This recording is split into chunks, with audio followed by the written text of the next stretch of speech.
Assalamualaikum warahmatullahi wabarakatuh. Nah, sekarang kita akan belajar statistik, yaitu paired sample t-test. Nah, paired sample t-test ini adalah analisis dengan melibatkan dua pengukuran pada subjek yang sama terhadap suatu pengaruh atau perlakuan tertentu. Apabila suatu perlakuan tidak memberi pengaruh, maka perbedaan rata-rata adalah 0. Paired sample t-test digunakan untuk mengetahui apakah terdapat perbedaan rata-rata antara dua sampel yang berpasangan. Jadi, misalnya, kita memiliki contoh kasus seperti ini. Pengamatan dilakukan pada laju pertumbuhan diameter karang A, Formosa, di awal dan akhir perlakuan selama 4 bulan penelitian di bak biorok. Hasilnya adalah sebagai berikut. Nah, ini adalah data yang sudah diambil. Nah, langkah menggunakan paired test dengan SPSS adalah sebagai berikut. Oke, selanjutnya kita akan langsung masukkan datanya di program SPSS. Nah, ini adalah lembar kerjanya, worksheet-nya. Pertama, kita akan masuk ke variabel view. Nah, di sini karena tadi ada sebelum dan sesudah, di name kita akan tulis pre untuk sebelum dan post untuk sesudah. Untuk labelnya kita ketik sebelum dan sesudah. Nah, setelah ini kita masuk ke data view. Setelah data view, kita masukkan atau kita input datanya ke tabel pre dan post. Ini adalah data dari penelitian diameter karang tadi. Kita blok, kita copy, kita masukkan di sini. Nah, setelah datanya masuk, seperti langkah-langkah tadi, kita klik analyze, compare means, paired sample t-test. Kita klik. Nah, untuk variabel 1 kita isi sebelum. Untuk variabel 2 kita isi yang sesudah. Lalu kita klik OK. Nah, akan muncul hasil output analisis seperti ini. Nah, kita fokus pada ini. Jika seperti tadi, jika ini kurang dari 0,05, maka hasilnya adalah terdapat perbedaan yang signifikan. Peningkatan diameter karang A, Formosa sebelum dan sesudah perlakuan, yaitu signifikan, mengalami perbedaan yang nyata. Nah, sekarang kita akan belajar mengenai one-way ANOVA. One-way ANOVA adalah menguji perbedaan rata-rata untuk lebih dari dua kelompok yang saling bebas dengan one-way ANOVA. Analisis one-way ANOVA merupakan analisis varian satu variabel independen yang digunakan untuk menentukan apakah rata-rata dua atau lebih kelompok berbeda secara nyata. Nah, kita ambil contoh kasusnya di sini, yaitu TOEFL antara mahasiswa yang mengambil kursus bahasa Inggris 3 bulan, 6 bulan, dan 9 bulan. Manakah di antara ketiganya yang memiliki skor TOEFL paling tinggi? Kasus berikut ini disajikan data skor TOEFL mahasiswa pendidikan IPA yang mengikuti kursus bahasa Inggris. Jadi di sini ada datanya. Lama kursus dalam satuan bulan ada 3 bulan, 6 bulan, dan 9 bulan. Dan ini skor TOEFL yang mereka hasilkan. Selanjutnya, langkah-langkah untuk menguji one-way ANOVA di SPSS adalah sebagai berikut. Nah, kita langsung saja kita praktekkan. Kita buka worksheet SPSS-nya, lalu kita pilih variabel view. Nah, di sini kita tulis lama kursus. Jadi menulis di worksheet tidak boleh menggunakan spasi.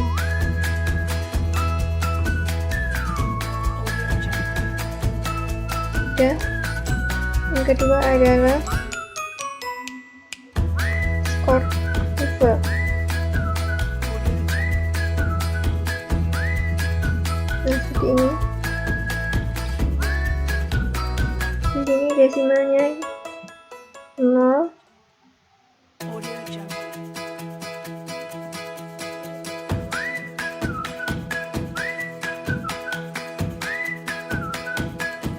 Nah, kalau sudah seperti ini, kita klik data view. Ini adalah data yang tadi, nama kursus dan skor Google. Ini kita input ke data yang tadi, kita masukkan, kita copy.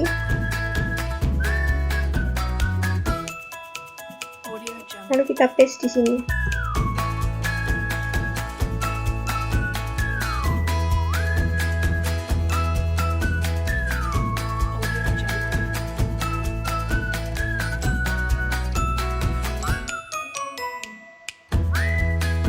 Nah, jika sudah keluar seperti ini, kita klik Analyze, Compare Means, One Way ANOVA.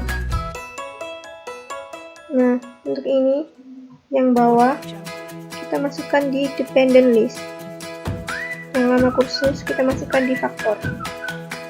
Lalu klik Post Hoc, LSD kita centang, lalu Continue.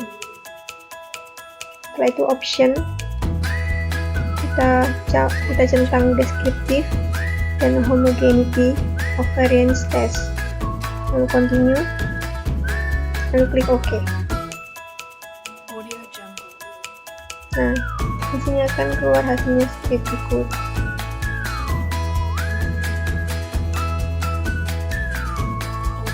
Di sini kita bisa lihat hasilnya adalah sebagai berikut.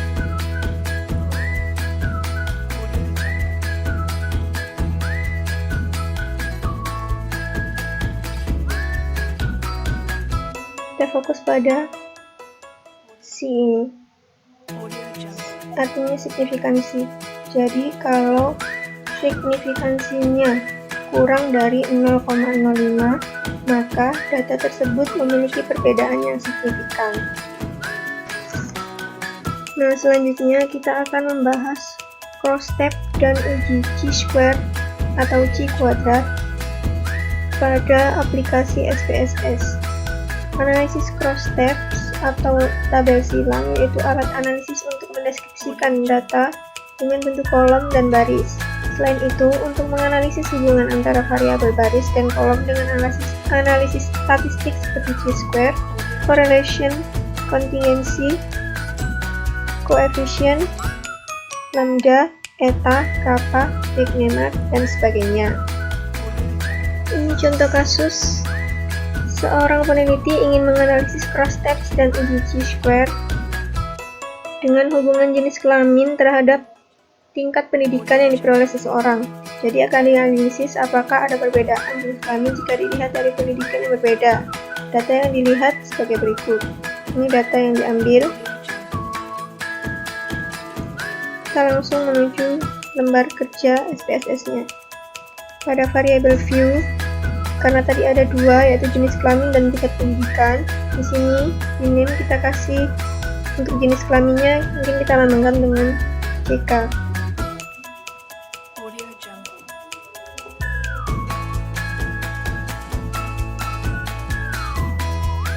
Untuk labelnya kita isi jenis kelamin.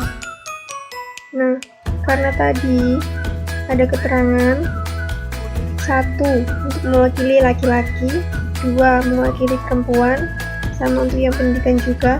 Kode 1 berarti SMA, kode 2 berarti diploma, 3 S1 dan 4 S2, maka kita isi di sini, kita isi value. Untuk value kita isi kodenya, yaitu 1 tadi mewakili laki-laki. Kita klik add. Nah, value yang kedua perempuan. Kalau sudah kita add, lalu kita OK.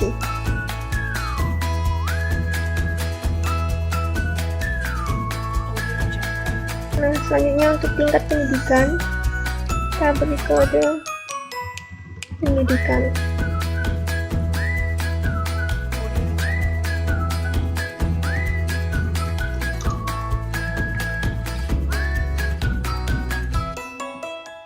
kita isi 1. Whatlit SMA, 2. Diploma, 3. S1, dan 4. S2. Nah, setelah selesai, kita ke data view. Nah, di sini sudah tersedia. Ini data yang tadi.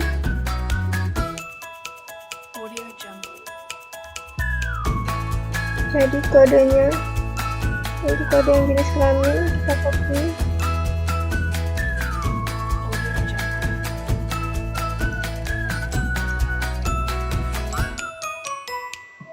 Kita masukkan.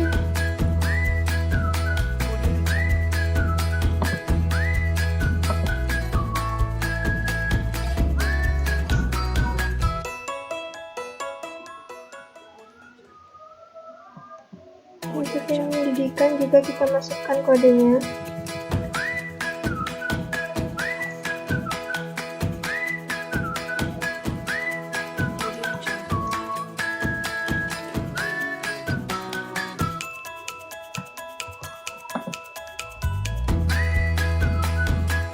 Jika sudah, kita klik analyze. Kita pilih deskriptif statistik, kita pilih cross tabs. Di sini yang jenis kelamin kita masukkan ke rows, yang detail pendidikan kita masukkan ke kolom. Lalu kita klik statistik. Karena kita ingin menguji chi-square, jadi hanya ini saja yang dicentang, abaikan yang lain. Lalu klik continue, kita klik OK. Nah, dia akan muncul outputnya seperti ini. Ini menjelaskan bahwa jumlah data yang ada yaitu 33 dan mereka semuanya 100% ada semua, baik yang di jenis kelamin maupun tingkat pendidikan. Jadi datanya tidak ada yang hilang atau miss.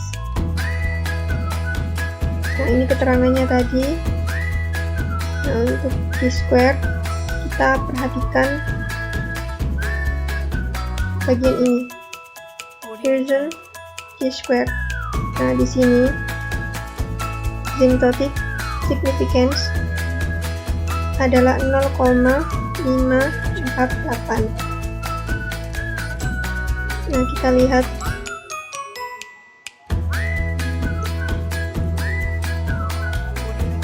Nah, di sini kita lihat hasil analisisnya. Dasar pengambilan keputusan uji chi-square yaitu jika nilai asim sig kurang dari 0,5 maka terdapat hubungan yang signifikan antara baris dengan kolom, dan begitu juga sebaliknya. Jadi di sini kan terlihat nilai asim sebesar 0,548 ini. Jadi ini lebih besar daripada 0,05, maka dapat disimpulkan bahwa tidak terdapat hubungan yang signifikan antara jenis kelamin dengan tingkat pendidikan. Hal ini dapat diartikan pula bahwa jenis kelamin seseorang tidak mempunyai korelasi dengan tingkat pendidikan yang diperolehnya.